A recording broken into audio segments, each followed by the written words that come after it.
Hello, and welcome to another episode of the Horror of It All movie podcast. I'm Eric. I'm Adam. Today, or we on this episode, I should say, we'll be talking about the Mutilator. But one thing I wanted to mention before we got into it was, which I probably should have mentioned on other podcasts. I mean, we kind of briefly talked about it, like here and there when we're already talking about the movie. Like, if you haven't seen this, blah blah blah, you probably should see it first.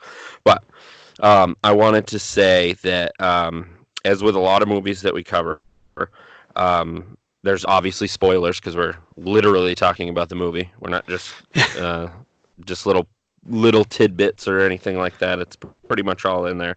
So Oh I yeah, we're highly ruining recommend it. that you watch. Yeah, yeah. That we highly recommend that you watch before you listen. I just wanted to say that. Um, let's see. I definitely will say that. Um, I guess depending on the person, but I personally believe this. It's an essential slasher, so to speak, in my opinion, of the '80s for sure. It was in my top 10 favorite horror movies of all time, and um, it was originally released as Fall Break, which I'm sure as you just watched it, got a kick out of that at the beginning because Yeah, the upbeat song, the title card, everything is ridiculous. Fall Break. This is so silly. The director actually initially really was gun ho about that. Like he really liked it, and um, I guess in his area it makes more sense. But more times than not, I hear people talking about it like, "What the fuck is fall break mean?" But I guess it's Thanksgiving. I don't know. I don't know what else it would be. Yeah, sometime around there. Yeah. Um, but yeah.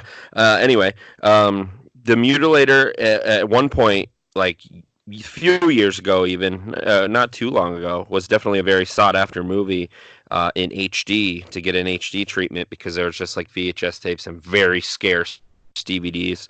Um, at one point, I had a DVD and it was like German, like it was really hard to get. Um, but Arrow finally released it a few years ago, and that's what both of us watched. I've watched it a few times. Adam watched it for his first time, and we'll get into Mhm. that because I'm super excited to find out what he thought or didn't think or whatever. um, but I grew up with this movie, as I mentioned a couple of times before, and I even have, again, I've mentioned this with a few other of my favorites, that I have the original tape of this as well that I initially discovered the movie on, and it's uncut. That's a very keen thing, especially in the '80s, because there were cut and uncut tapes. You just had to know what to do in the tape world, so to speak. But mine is uncut, so Nice. I don't think I've ever seen it cut. I don't know what that would be exactly.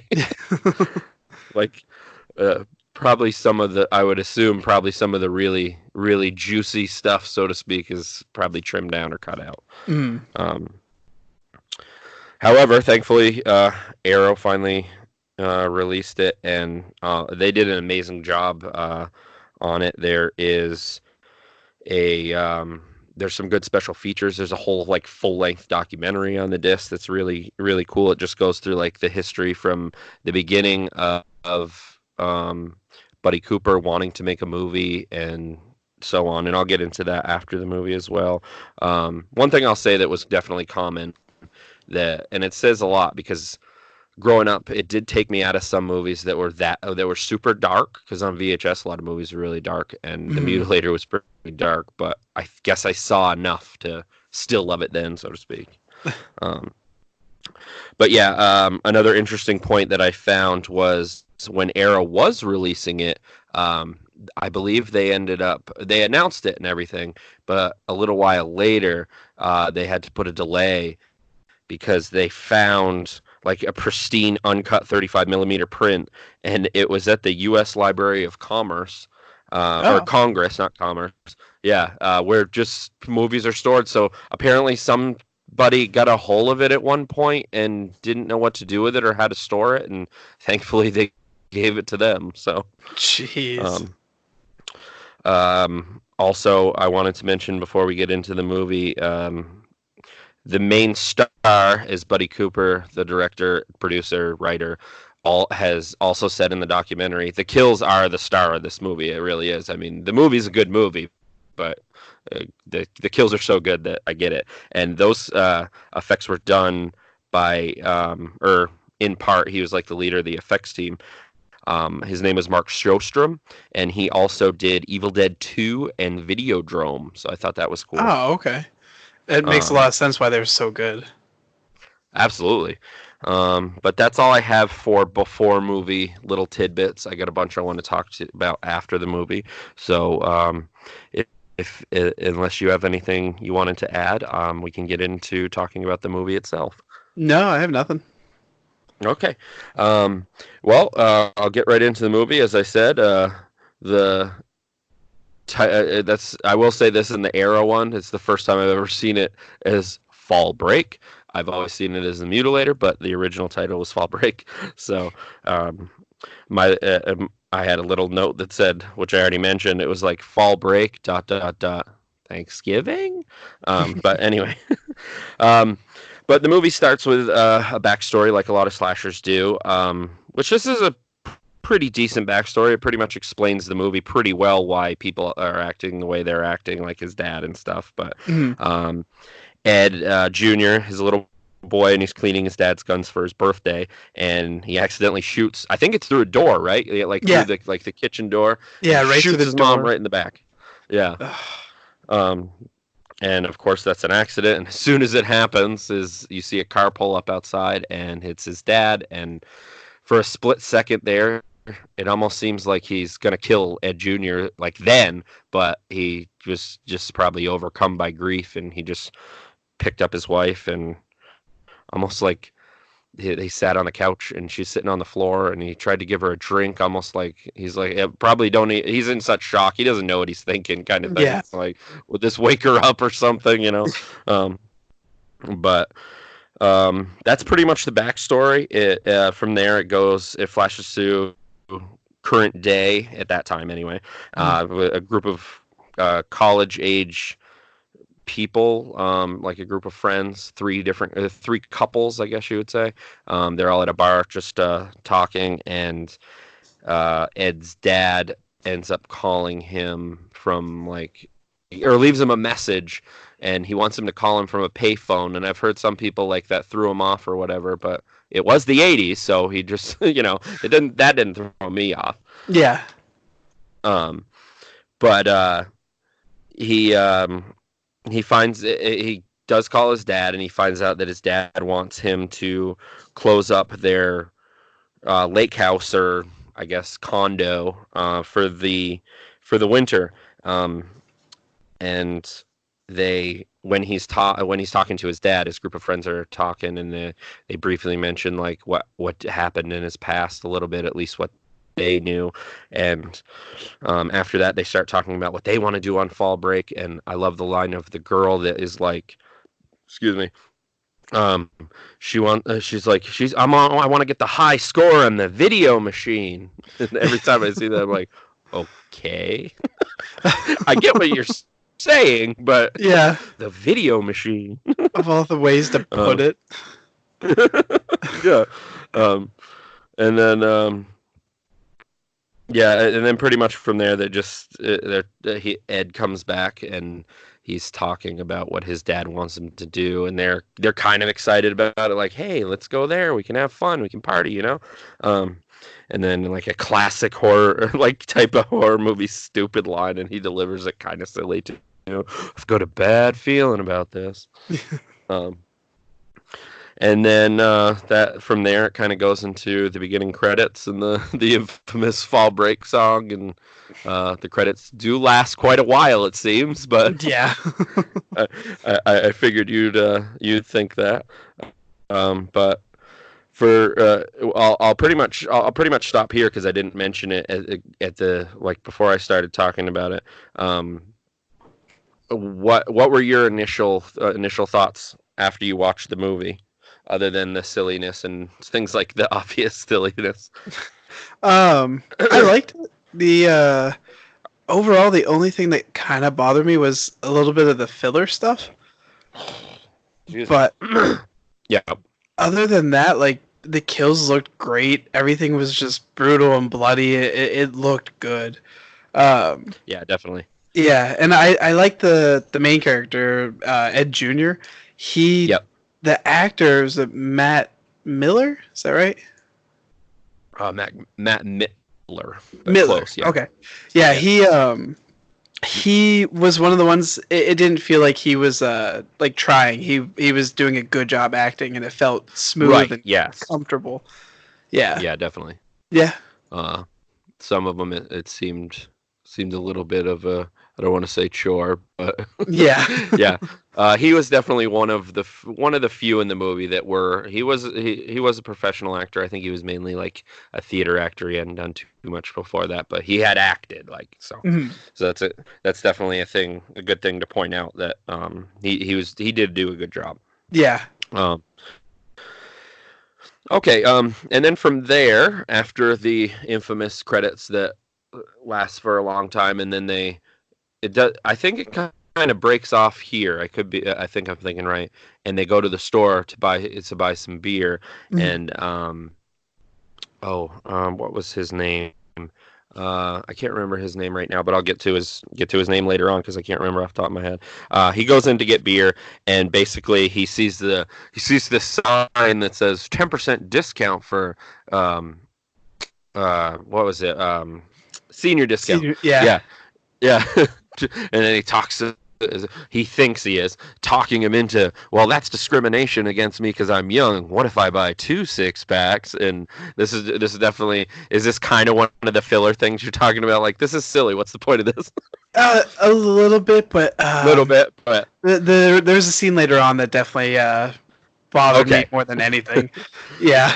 Okay. So we'll get to that. But yeah, Mhm. he does that, and that was the one of the first instances, other than in the bar, because everybody in the background of the bar, which I'll also talk about that later, a lot of them were just locals. They weren't actors. Oh. Kind of like the people in the convenience store. And especially with the woman, you could pretty much tell, like, it seemed like she was reading cue cards when she was like, did he just talk himself into buying? It's like, she's not an actress. Yeah. Oh man. And then I believe from there, doesn't it go, it goes back into the fucking song again Yep. when they're driving. And They're then back on the road. yeah, they're back on the road and they're being all silly. And there was definitely one classic moment that I thought of because we were going to be talking about it, where he goes into Ralph, that's his name. Yeah, Mm. he goes into like a field to go pee, and they all drive away, and they're all laughing and stuff. And I'm like, yeah, that's happened to me before, huh? That's funny. I don't know if it. I was watching Go with my ahead. friend, and I told her too. I was like, I did that to Eric once. Oh man. Except where it happened to me, it was definitely more of a creepy area. Like there was nothing going on. There's some homeless guy going through the trash across the road, and We were in the middle of nowhere too. It nowhere. was sketchy. But me being me, I just like, I get it. It's funny. I didn't take it like, hey. I was just like, yeah, I get it. It's funny. He'll be back. I remember you got back in the car and just laughed. And, yeah, that's fine. Yeah, I get it. I would have done the same thing. Um, and then, back to the movie after a little inside joke, so to speak. Uh, they get to the house and they don't need a key because it's open, and the place is a mess. And Ed just chalks it up to like, oh, my dad must have really had. I can't remember what he calls it. Like when when his dad called, he called it something like tying one over, like having a big party or something with his Yeah, buddies. having a So he just bender or chalked it up to something. that. Mm. Yeah, yeah. Just chalked it up to that, and then like he is one of the girls already which is kind of the smarter one out of all of them. I can't remember who it was. I think it was Ed's girlfriend, Pam. Pam. Yeah, that already she's like, well, shouldn't we call the police? And he's like, well, there isn't really police exactly. And he explains her I don't know if that's when he says that, but he definitely says it at one point about there's just a guy that like patrols the beach basically, and if there's anything wrong, he'll call like the regular police. Um, but that might have been the second time she mentioned it, but I can't remember off the top of my head. Um, but he's like, no, no, no, it'll be fine, and whatever. Um, and then they're looking through his just he's well not really yeah they're all looking at all his dad's trophy kills so to speak, and they're just Mhm. looking all around the house and everything, and they find a picture of this guy, and Ed Jr.'s just like, yeah, that guy got my dad got him with his boat or something like that. uh and they're all like kind of creeped out a little bit by that, like almost initially like, why would you take a picture? Yeah. But that the guy in the picture, all like made up, is actually the director. Oh, cool. Yeah. So I thought that was cool too. But they're showing different. He's showing them like different weapons and explaining about the trophy kills, and you see the giant like gaff, which will foreshadowing, so to speak, will come into play Yeah. later on. Oh man. um, and then from there, it kind of flashes to the garage where his dad is quietly waiting.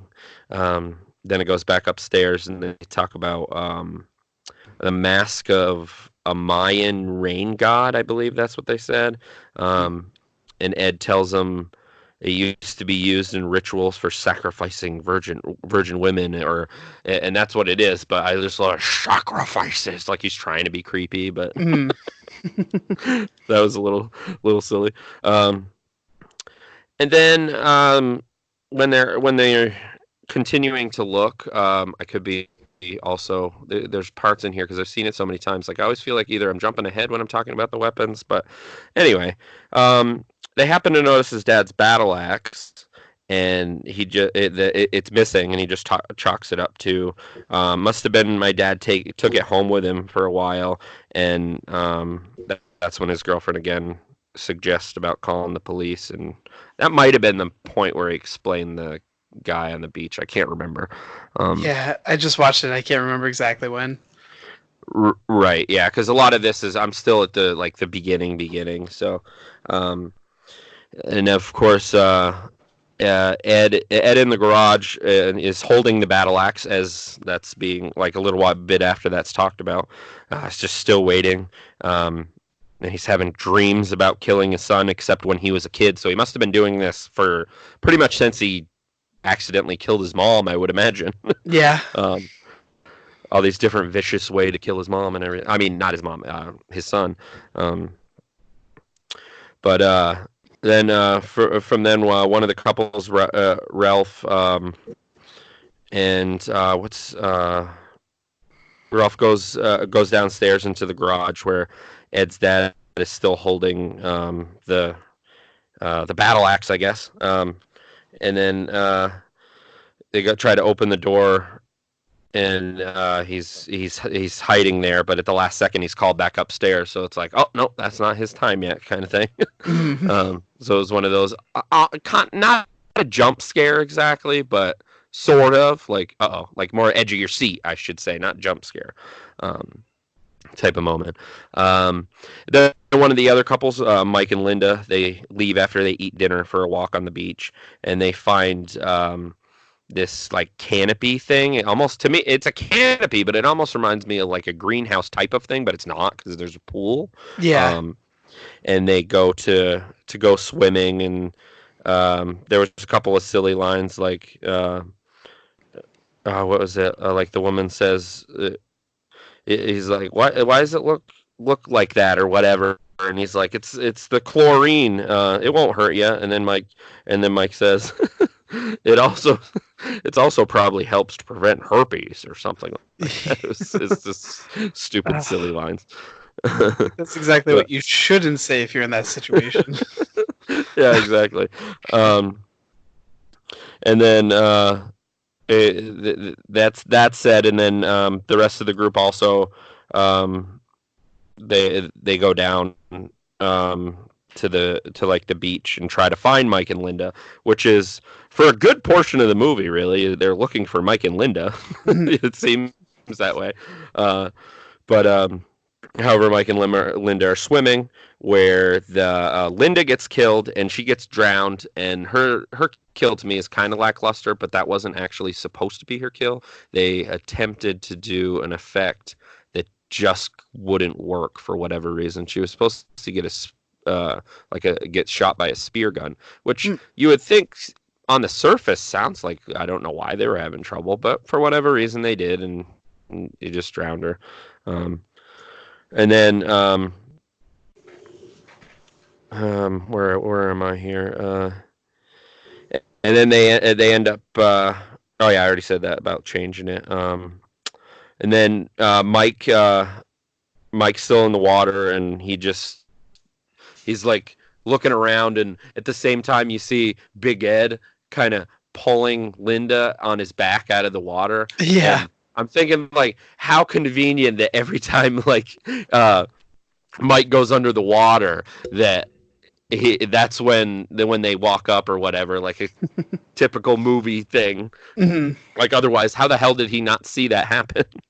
um, but then Big Ed takes their clothes and kind of lures him back to the shed or the garage. I'm never sure exactly what this is. I guess it's a garage. Might as well. I'll call it a garage. Yeah. Um, and his is definitely the first really cool kill that also again was supposed to be a little bit more gruesome, but they couldn't get that done because there was supposed to be like more guts and stuff from his stomach. But all in all, I thought it was myself. I don't know about you. I thought that was a pretty good kill with like the out what is it? The out. It's a motor, but Yeah. it's called out Outrigger. something. It's something like that, Hmm. motor, and then he just cuts him all up, like cuts his neck and his chest and his stomach. Yeah.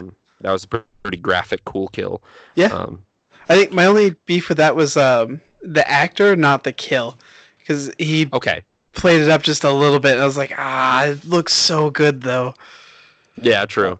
Yeah. Um, I almost took it like his face was almost like overacting, like he took it a little too much. Hmm. But in what I did like about it was in a lot of like slasher type movies, usually a kill like that, sometimes they would just almost die too not yeah, die too soon. Hmm. Like he hit him and he'd fall over, so it made it like last a little bit longer and he got more damage He's in. actually That in part I liked pain. about it. Yeah. Yeah. I feel it. Yeah.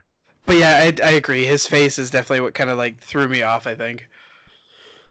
Yeah, true. I get that. Mm. And then it shows Big Ed slamming like heads into like spikes to like Yeah. hang them up, which is basically the poster, like the original poster, and like because he continues to do that throughout the movie. Mm. Um, let's see, and then they go back to the group where they're still on the beach getting ready to go back inside, but then they run into the beach police guy, I guess you call him. I don't know exactly what they call him. Yeah. Um, It's security, really? yeah, basically, and that they were talking about earlier, and I like this. There's another silly line like, "Oh Jesus!" Like when Ralph asks him, "Is there any good action around here?" And he's like, "No, this place is like a graveyard." I don't know why I found that. It was a little chuckle. It wasn't hilarious, but I found Yeah. it a little funny. It seemed Um, like such a like an old school dude comment. sure, yeah, um, yeah. I believe his name was Ben, the cop there, the beach cop or whatever. Um, and he's from there. The group like goes inside, and Ben continues to like snoop around, so to speak. And he ends up finding Big Ed, or Ed finds him, I guess. Yeah, Ed finds him. Um, and this particular scene, even with it in HD, I'm gonna just say it was a machete that he shoved into his cheek Hmm. because for the longest time I wasn't sure what it was. Like, was it a machete or was it like a fucking piece of like wood or something? Yeah. Like, it's kind of hard to tell. My first thought was wood, and I was like, no, that doesn't make sense. It has to be a machete. Like I thought the same exact thing. Yeah. And that part alone was pretty good, but then of course it takes it that one step further and chops off his head. So again, Yeah. he plants his head into the thing a little bit, but his kill was definitely pretty good. That Yeah, it guy was so was smooth. yeah, definitely. That guy was also a local, I believe. Buddy Cooper was actually a local too, the director, producer, writer. So he knew a lot of these people, but he insisted he wanted to be in the movie, and he's like, "Oh, I got the perfect part for you, and we can make you up." And he just thought that guy thought it was pretty cool. Um, Nice. let's see, and then we go back to the group, which they have gone back inside, and this scene is a little silly. Could this be the scene you're talking about where they play? I don't know what they called it, but it's basically hide and seek with beer. Yep. Um, is that it? Okay, That's the one. I completely understand. It's just silly and like you said, just it's a filler. It's to fill time. Like it's Yeah, I don't know. I get why they did it, but it just Sure. it was unnecessary. It's one of those ones like I'm kind of torn.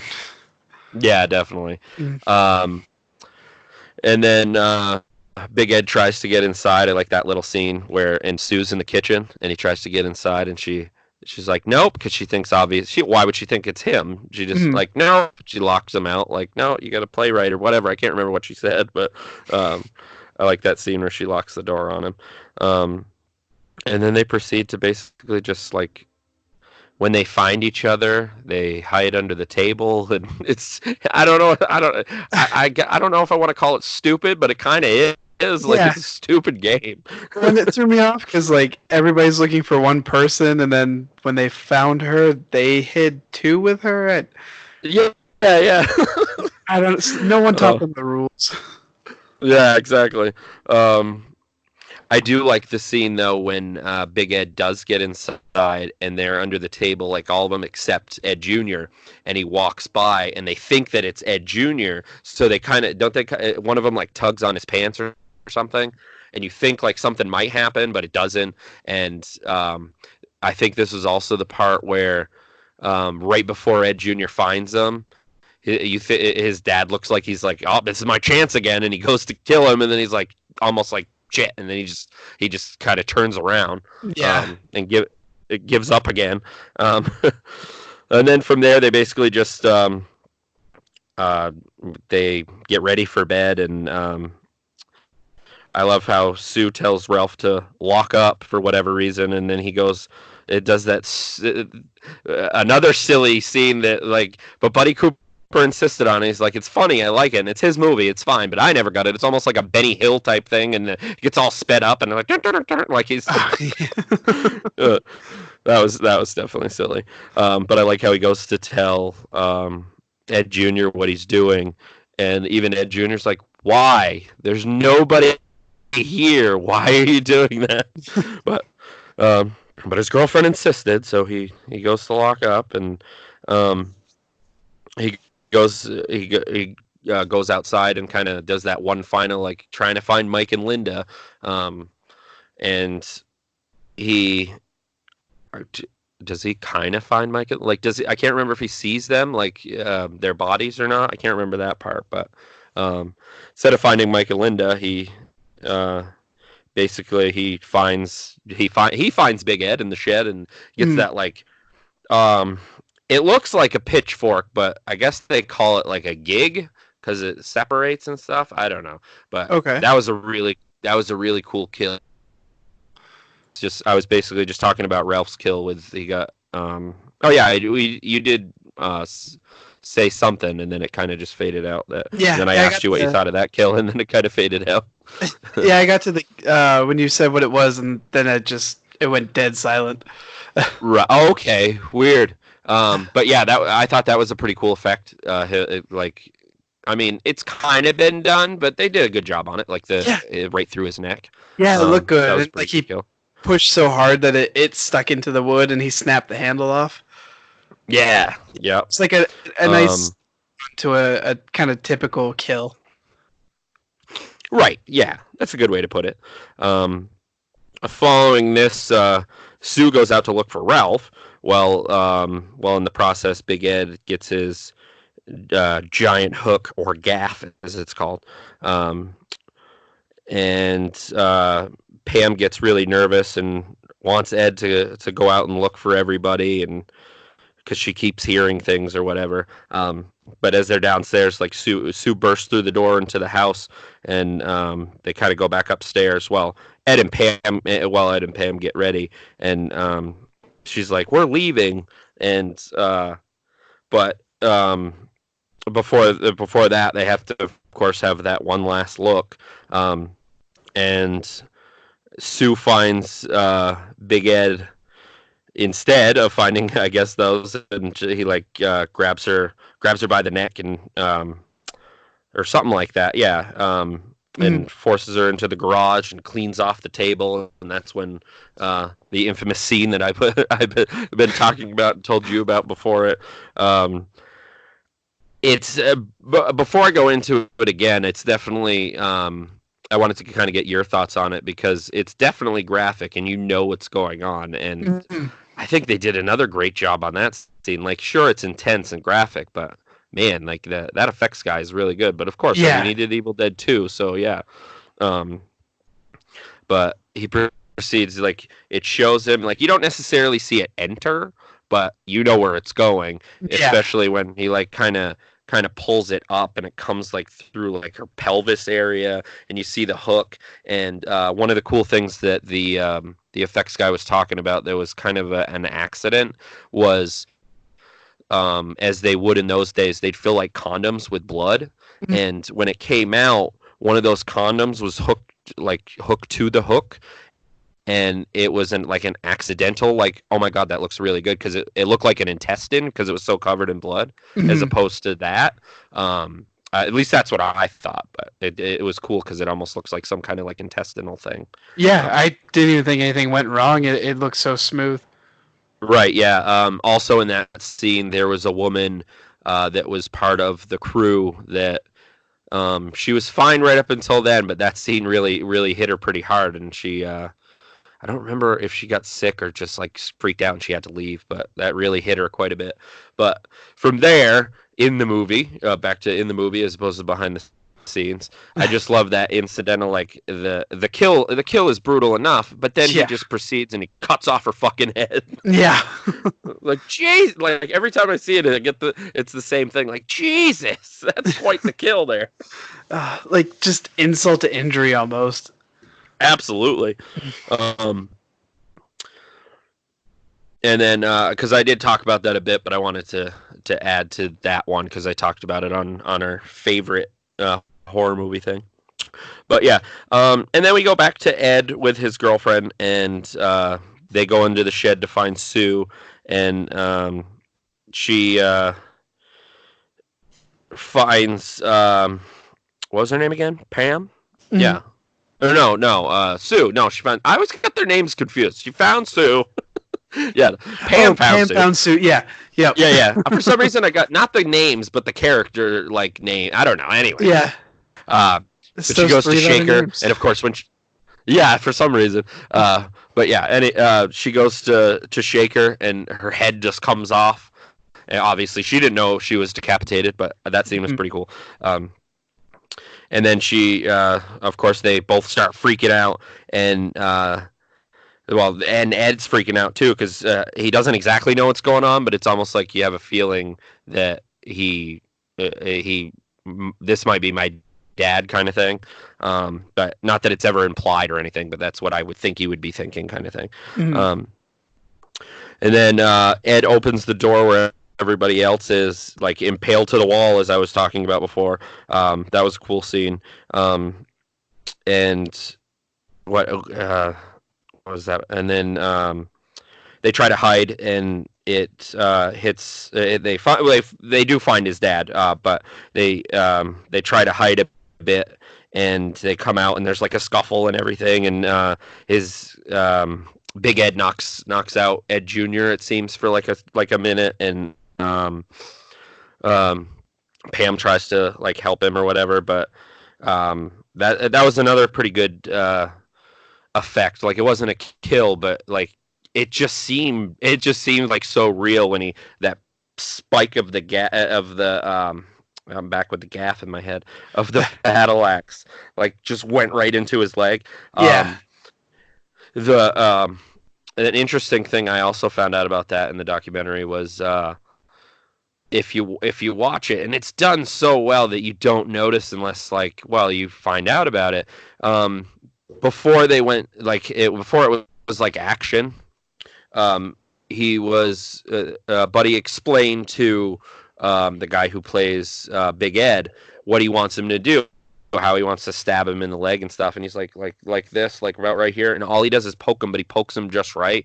That blood already starts to come out, so they're like, "Shit, okay, action." Oh, Action. jeez. So when you see it and you see his Ed Junior's hand, he's squeezing and he's squeezing out the blood more to almost make it more of an effect. And I guess I don't know about you because you didn't know that that was another like happy accident because you can't tell that it just looks like he Yeah. stabs him in the leg. Yeah, it's so Um, quick and smooth.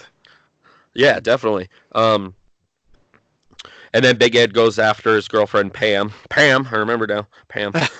As we're getting towards the end, I remember the names. And then she gets one of those stud things that I forgot to mention in the house. That I found that story kind of. I don't know if I want to call it interesting, but Ed Junior's talking about how his dad framed that little stud. I don't know what those are called, but that little stud thing when he threw it Yeah. in the wall and he got it like perfect and he like put a frame around it. But anyway, Pam gets him like right in the face. I thought that was pretty good. Mhm. Um, or is it in the face? No, it was like in his temple. That's Yeah, it. yeah, it was like the Um, side of his head. Yep, yep. And from there she proceeds and she stabs him in the chest. Of course, this still doesn't stop him. Why would it? It's a slasher movie. Yeah. Uh, but it still it helps him out for a minute. So Pam helps Ed up to the car and they try to leave. And of course, classic horror movie thing. The car doesn't start. Um, but as this is happening, Big Ed gets up and crawls onto the car as Pam is trying to start it, and Big Ed starts like chopping through the roof, and he starts choking his son, and Pam. That was another really cool effect. Like it seemed pretty cool anyway. Where because it's such a simple thing, but she got the cigarette lighter, and the way Mhm. she burns him, like she dug that right into him, and you see his flesh just kind of like just come off, Yeah, it basically. I like thought that was pretty rolled good. as she moved it. Yeah. Um, that was a really cool another really cool effect. So, but he was definitely right when he said that the the kills and the effects are definitely the star of the movie. Yeah. Um, yeah, and then from there, the cops do end up coming, um, and of course, they around the same time they come. Like it's almost happening simultaneously. Like Pam does get the car started, and she like Ed's on the car again, and she backs up and she hits him into that like concrete wall. I don't know what the fuck it was doing there, but that concrete wall, I don't. Maybe in their area they use those for something. Yeah. But that was definitely cool because as she pulls forward, you see that he cut him in half. Another great. He's not dead yet, but basically another great effect. That was really good. Because you see like his bottom half just kind of fall.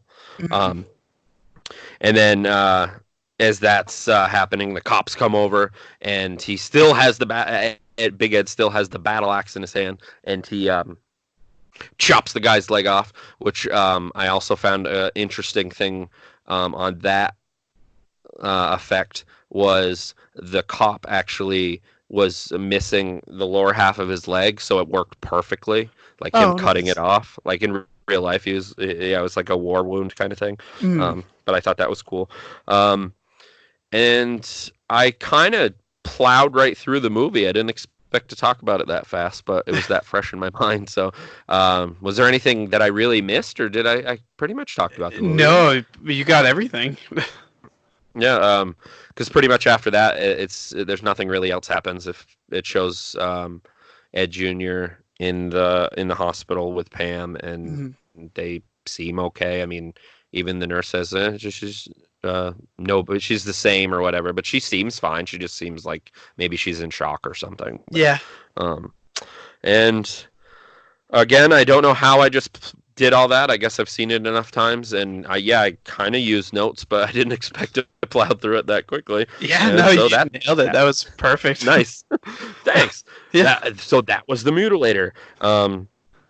And so I'm definitely glad you finally saw it because I know you've been interested for a long time. Me talking about it so much because Yeah. it's one of my favorites. But um,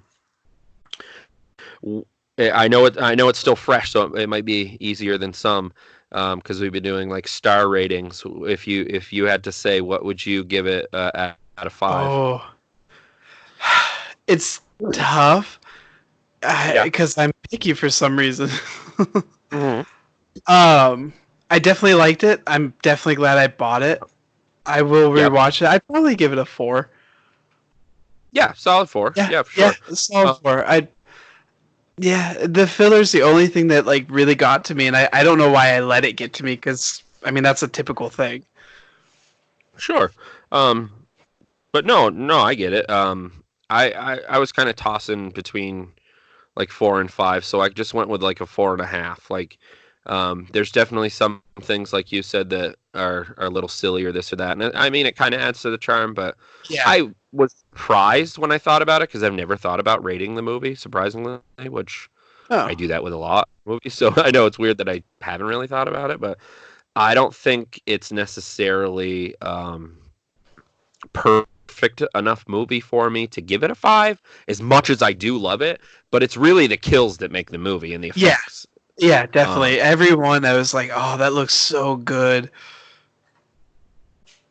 um, but yeah, so that was the Mutilator. Like you said, I guess I covered everything because it seems like it. I'm just kind of skimming through stuff that I wrote, but that's about it. um, as I said earlier, I was going to go into just a few other little tidbits about the movie that I found exciting. I did say I highly recommend if you don't have it, definitely buy it. Get the Arrow version for sure, as I told Adam, because that's the version to get. Never looked better, and even the special features are really good as well. Yeah. Um, And I got mine on Amazon. They had it in stock right away, 2 days or whatever it nice, was. perfect. More initiative that anybody who yeah, just if that's the easiest thing for you, just get it on Amazon for sure. Yeah. um let's see, what do I have here off the top of my head and written. I thought in the documentary, I thought this was an interesting thing. Buddy Cooper says that he had $86,000 after he sold something or whatever, and it was between buying a vineyard and making a movie, and he's always wanted to make a movie. Although he does make the comment of, "I probably should have bought the vineyard because he might have probably made more money." Yeah. Um, but yeah, another cool tidbit that I found interesting was it was another classic moment of, should I go to film school or should I make a movie? And he just decided to make a movie because he ended up being told by some people, I guess, like, you're going to learn more just going and doing it than going Mm. to school. So I was like, that's interesting. Um, According to IMDb, the estimated total budget was 450,000. I don't know how much there's fact to that. I just know that it's Jeez. on there.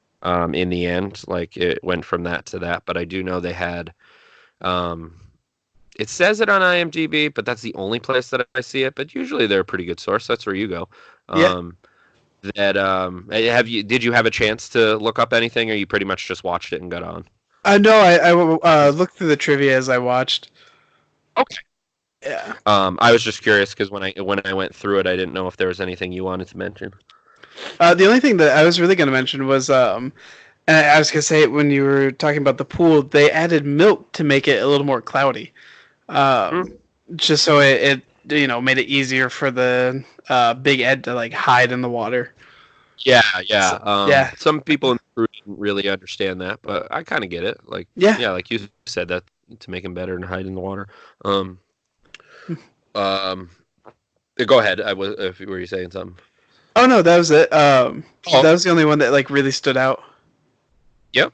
Um, I can extend on that because I did have that. I did know that fact. Uh, that normally when you put something in a pool, like certain things, it takes, I can't remember, so many hours or something. Like, I don't remember exactly to completely filter it out, but that took Mm. like days because of the milk, and they basically just had to flush out the entire everything in the pool because it's milk. So Yeah. that ahead. Um, these are some more things I found interesting. It was eventually released to some theaters unrated after being given an X by the MPAA. However, of course, they had trouble because by that point, a lot of theaters wouldn't wouldn't like show a movie that was unrated or an X because they couldn't get like a lot more promotion and things like that Mm. because obviously X is obviously automatically people think it's pornography, so they're not, um, so a lot of horror movies at that time that had that trouble. I, I I don't know how George Romero managed it, but he put out a lot of unrated movies and was like, "No, I'm not touching anything." Yeah. Like, good for you. Um, but they did end up making an R-rated cut. As I mentioned before, there is like two different types of VHS tapes. If anybody's listening and curious about that, and they want the good version, of course, unrated, and you're a VHS head or whatever. I'm personally not, but I know enough about it because I grew up with it. Mm. If you don't know, there is one that has is like blue in it, like blue on the side and like a on the case and everything, and a blue border. The one that is unrated is actually black. But the main thing that, yes, the color is a big thing because that's what you notice first. But if you look Mm. closely, the uncut one does say like unrated or whatever, so it's pretty easy to find. In case anybody was curious. Um, but but yeah, they weren't too happy about having to do that, and then because they cut it down, some people saw it even cut down. But once they did that, one of the guys in the production kind of said it's almost like cutting the soul out of it, so to speak. So Mm. because as I said before, and you can imagine, like if they had to cut shit out, like they're probably cutting out the good stuff. So Yeah. unfortunately, they made it not rating because that hook isn't getting it in there. That's for sure.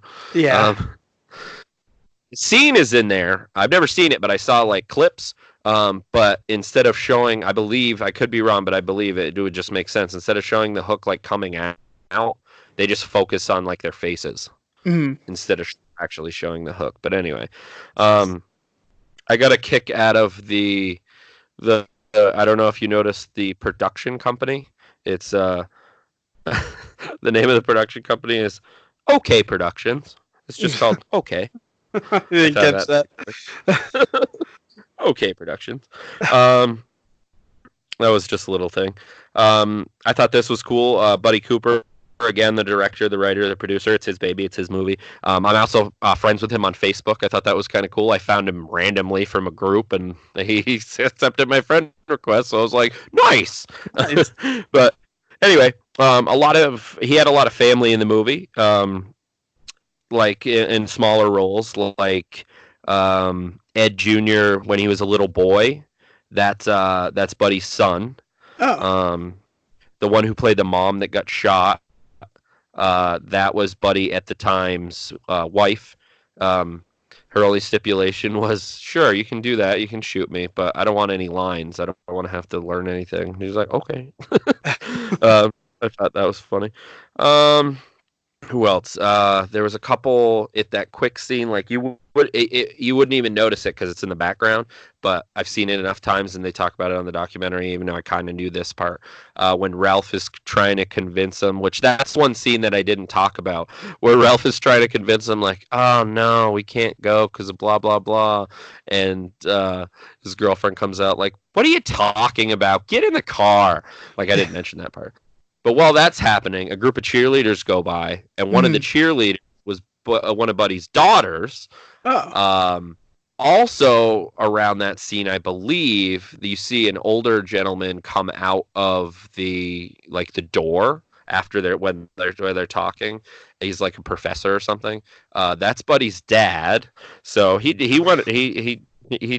went on all the stops and helped out his family for sure because they're all in the area. So why not, right? Jeez, yeah, he saved a ton of Um, money on it. yeah, exactly. Especially because payment enough with some of the locals was like, I'm gonna be in a movie. Okay, like I'd probably be like that too. Like, oh, you're Yeah, making a movie, I'll be in it. Well, you don't have to pay me. Don't worry about it. yeah. I'd just be in it. It'd be fun. Um, what was it? Matt Mittler, who played Ed Jr. again, as we briefly talked about his name. That part with the jaws, like the shark jaw, and he did like the no like Jaws thing. Mhm. That was all ad lib, him just being silly. Oh, Wasn't actually written or anything, but I could see where that was just a silly thing. Like you pick up a jaw and it's a shark. So yeah. what are you gonna think? That's what I got. Two and two together, yeah. Yeah. Um, Bill Hitchcock, who played Ralph, was, as he calls, in quotes, in character, as he says, but he's like, I really wasn't. He's basically just played himself. That, like, anything you see with Ralph just being like a dork and silly and stuff, he was just being himself. He wasn't even acting, which you Oh, can kind of tell he's not really acting. He's just, he's not bad, but it's not great kind of thing. yeah. Um, there on the same beach area, there was an ocean. It was called the Oceana Resort, which was right where all the cast and crew stayed. That place was owned by Buddy's father, so again, saving money. He let them all stay there. There was a part that I found interesting in the documentary too. Like, it was, I can't remember. It was a holiday weekend, maybe Memorial Day or something. Because they said they filmed it around April because it took 29 days to film the movie. Would that be around that time? I can't. I never remember these things until I'm looking at a calendar. I don't know Yeah. about you. Anyway, they all had to leave for that, so they had to scramble and find everybody's stuff and like a place to stay. And then when the holiday was over, they go back to the hotel, but because they were just like they were young and whatever, they're all partying and doing this and that. They wouldn't let him back in the hotel, but being Buddy's dad's hotel or motel, all he had to do was go talk to his dad. He's like, "I'll go talk to him," and that's all he said. And they were back in it within like a half hour. So I thought that was funny. Nice. Um, the film was entirely. It was filmed on location in Atlantic Beach in Moorhead, North Carolina. So yeah, you can definitely tell that also on the documentary when Buddy Cooper's talking. He has a very North Carolinian sort of way of talking. Yeah. Um, let's see. Uh, um, Mark Shostrom, who was the effects guy, as I was talking about, one of the reasons why they were getting in trouble. He played a lot of pranks, and this prank in particular I found funny. He played a prank on the assistant director, and on his room, I guess, they had like a sliding door, and he duct taped him in his room, and he was stuck there for like an hour. But everybody else thought it was funny, so. Yeah. um, yeah, there's so many things that I already knew. What was another good prank? Oh yeah, another Bill Hitchcock thing. Um, he says who played Ralph that they had to be on red alert at all times because what they would do is like some of the crew and whoever really it turned into a lot of them they'd sleep whenever they could. So what they do, it's a stupid thing, but I guess it's funny where they abruptly like joltly wake somebody up, and as soon as Mm. they wake up, because back then they had Polaroid cameras, they just got a kick out of taking a picture of what they look like as soon as Jeez. they woke up, like either angry or whatever. Mm. I thought that was funny. um, yeah, there's a lot of silly things that I'm thinking of. And I already said about most of the extras. This is interesting. Matt Mittler, again, who played Ed Jr., didn't quite get the movie. Like he liked it when he saw at the premiere, but Mm. he didn't quite. something about it he didn't quite get until he saw it when it premiered on 42nd Street in New York in front of the audience that essentially it's made for, you know, and when how everybody's reacting and something just clicked with him and he got it. Like, oh, okay, that's what this movie is, so to speak. Like, Jeez. so what I chalk that up to is he doesn't watch a lot of movies like that, so he didn't necessarily get it at first. He did not like it, but he didn't get it. Yeah. There was a little quick story he told about in the documentary that I got a kick out of was he saw these two girls that were in front of him, and he kind of leans over because a lot of the people in related in the movie were also in the theater seeing it at 42nd Street at the same time, and he pointed out to the two girls. He's like, "Hey, you see that guy over there? It's the Mutilator." And when the girls looked over, it was the guy who played Big Ed. They got so scared and they like jumped out of their seat and stuff. Jeez. I thought that was pretty funny. And yeah, I guess that's about it for the Mutilator. Other than which isn't about the movie itself, but I wanted to kind of briefly talk about it.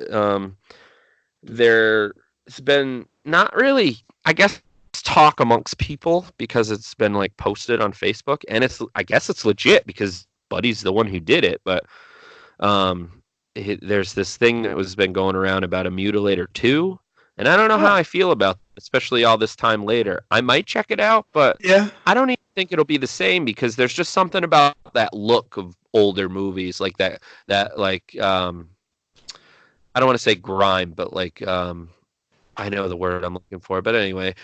But it was on film too, so sometimes newer movies are just different for me. But we'll see. We'll see what Yeah. happens. I mean, maybe it's just taking him that long to finally be able to do it. I don't know. I'll support him. I'll check it out, but I'm not expecting too much, so to speak. Not in a bad way, Yeah. um, Yeah. but I found it interesting. Unless they follow like the old school slasher, trope that the killer can't die, I don't really know where they would go with it.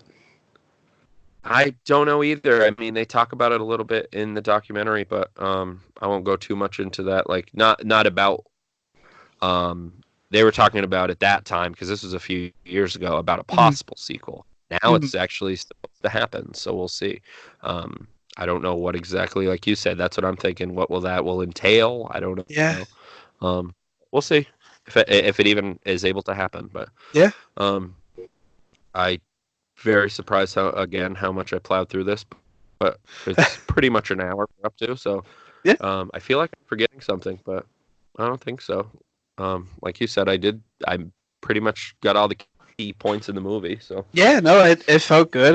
I felt like you hit everything, and um, yeah, I can't think of anything that you missed, honestly. maybe it's just because I can talk about the movie without thinking about it sometimes. So there's probably things that I don't even know that I said. Like, oh yeah, that's true. I'm glad I said that Yeah. because I've seen it and I don't know how many times I've seen it. Not like a ridiculous amount, but maybe I don't know since I was a kid, 15, 20. So it's enough in there. Like even even before I went to rewatch it again because I watched it a couple months ago. Would rewatch it again the night before. I was already starting my notes, which I usually do. Any little tidbits I can think of. Mm. But this one I kind of went through a good like first fourth of the movie without watching it. Like, and I was Oh, like, nah, shit. I don't want to forget. I stopped because I was like, I don't want to forget anything. But I was like, Mm. I probably could do this by memory, but I still wanted to rewatch it. I always like to have it that fresh. So, Yeah. um,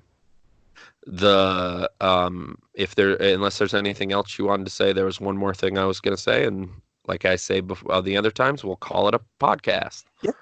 Yeah. The only thing I was just thinking, and I don't often think this, but I feel like if the right person grabbed it, this could be an awesome like remake. Right? Yeah. Who Yeah. knows? I mean, they remake everything anyway, so they remake Yeah. Like, most of. So they'll start digging into the more obscure. Who knows? yeah. Yeah.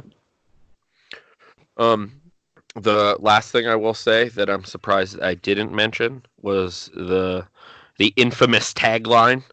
Oh, Um, that is right on the cover. One of the greatest taglines ever. um, and it was what was it? The tag by sword, by pick, by axe, bye bye. One of my favorite taglines ever. Um, I did forget a couple little things that I find it interesting, but it also goes into like post production stuff why it took so long, and then they had to recut it and all this stuff, so that's why it took so long. But initially, it said that it is a 1985 slasher, which is true. That's when it came out, Mhm. but it premiered. The premiere I was talking about was in 1983, Oh wow. and or no, it was made in 1983, and the premiere was in 1984. So it was a little process there. Mm. Um, but yeah, I guess that's it.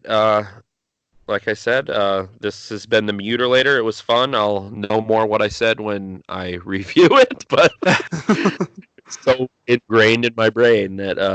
But anyway, if you're good, I guess this has been the Horror of It All movie podcast.